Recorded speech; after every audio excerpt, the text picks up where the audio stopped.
Well, hello there. It seems that we have finally met at last. Now, on my last VTuber escapade, I tried and, well, failed miserably to try and play my summer car as a VTuber. I'd be just, oh! Oh, well, that wasn't supposed to happen. Okay. Yeah, that's great. I will admit, I had a lot of fun doing it, but at the cost of my permadeath save. But that was over a year ago, and I think I've already killed myself twice in that game anyway on a permadeath save. So really, nothing of value was lost.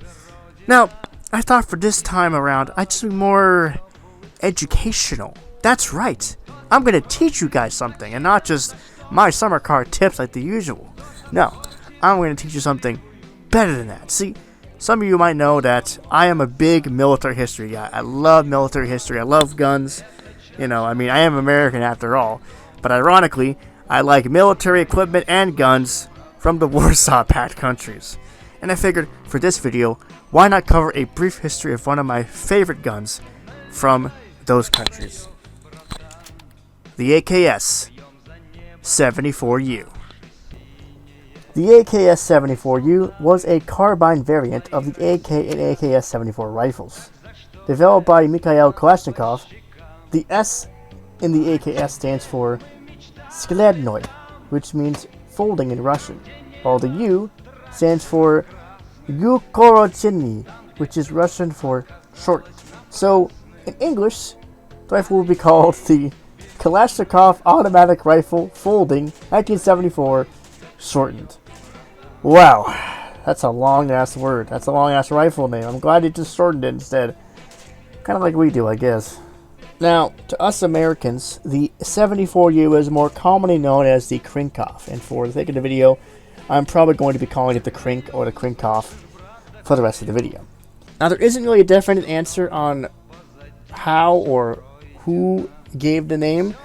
Some people say that the Mujahideen fighters during the Afghan conflict gave it this name because the first time they captured one of these rifles, the Russian soldier they got it from was named Krinkov. Now, there's another theory that we Americans just gave it the name for some reason. It's really kind of a mystery still. And if you plan on going to Russia and you call the 74U a Krinkov, the Russians will probably give you a confused look because they don't actually use the term Krinkov in their native country. They actually give it a different name in Russia. In Russia, the 74U is unofficially called the Kisyuka, which is a Russian woman's name, or Okurok, which is a Russian word for cigarette stub. Suka, blять! The AKS-74U was produced by the Tula Arms Factory from 1979 until 1993. The Krinkov is easily recognizable in comparison to the 74 due to its shortened stature, its distinctive rear sight, and the flash hider on the end of the barrel. Just like its 74 cousin, it uses the intermediate 5.45 by 39mm cartridge. It has an effective range of around 300 to 400 meters and a fire rate around 700 rounds per minute.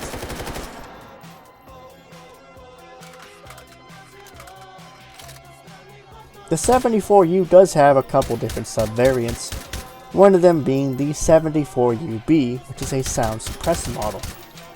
Just like the letters S and U in the name, the B stands for Beshumini. I don't know. I'll put it up on screen for you to read it.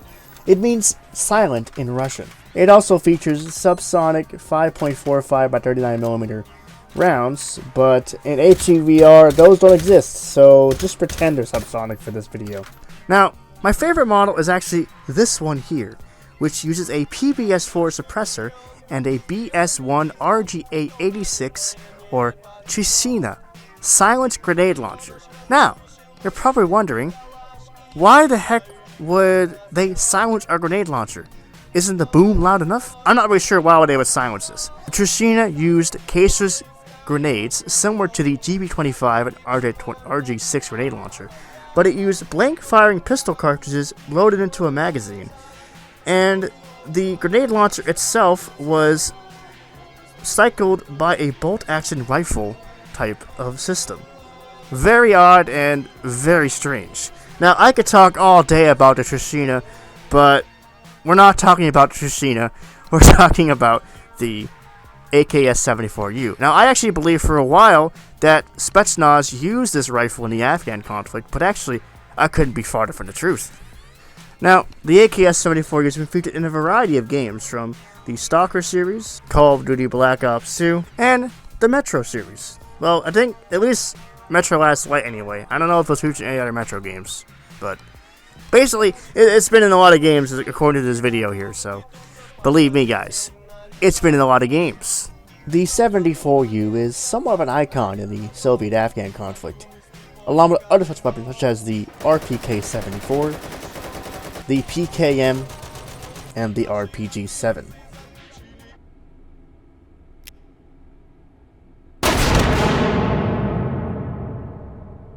I just said before, I used to think Spetsnaz units use these weapons in Afghanistan, and it turns out that they actually hated them. Because they had a lower effective range and they heated up much quicker than the standard 74, they often would ditch the Krinkov for a standard issue 74, or in some cases, older AKMs. However, they were issued to Mi-24 pilots, BMP crews, and tankers. However, the latter wasn't issued until much later. Before then, tank crews used either AKS-74s or AKMS rifles, both of which had folding stocks, but they had to be folded in order to exit the cramped interior of the T-72. The 74u had an advantage because upon exiting the hatch, you could have the stock fully extended and not have to unfold it after exiting out of the hatch. The 74u was later phased out for the more modern but less compact AK-105 rifle.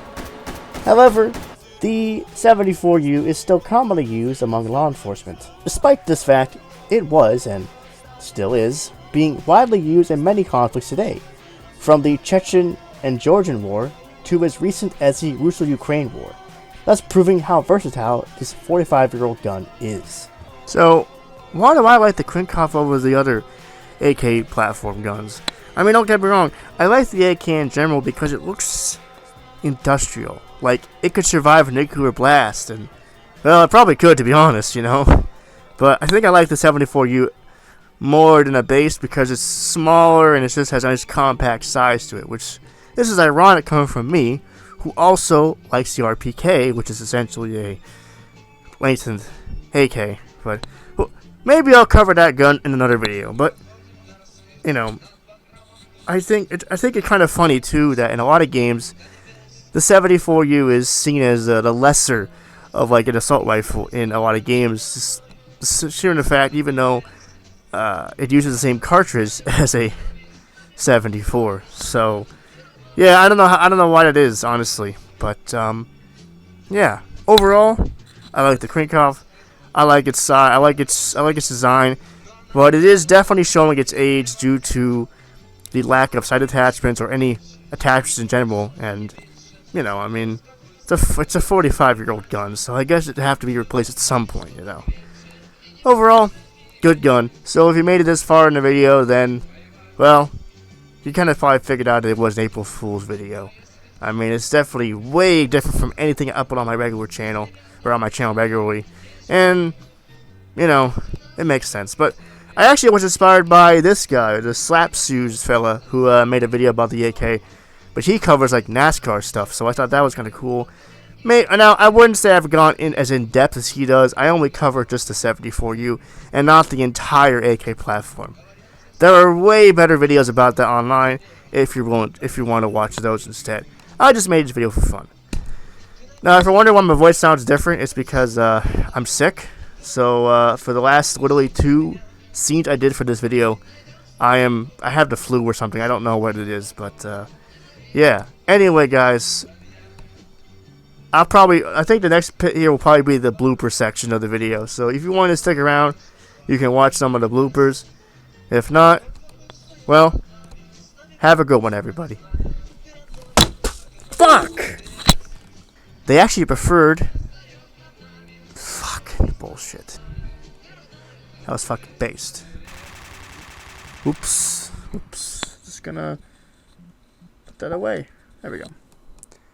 Now, the AKS-74u has been featured in a variety of games, from the stock fucking bullshit. Ow. Son of a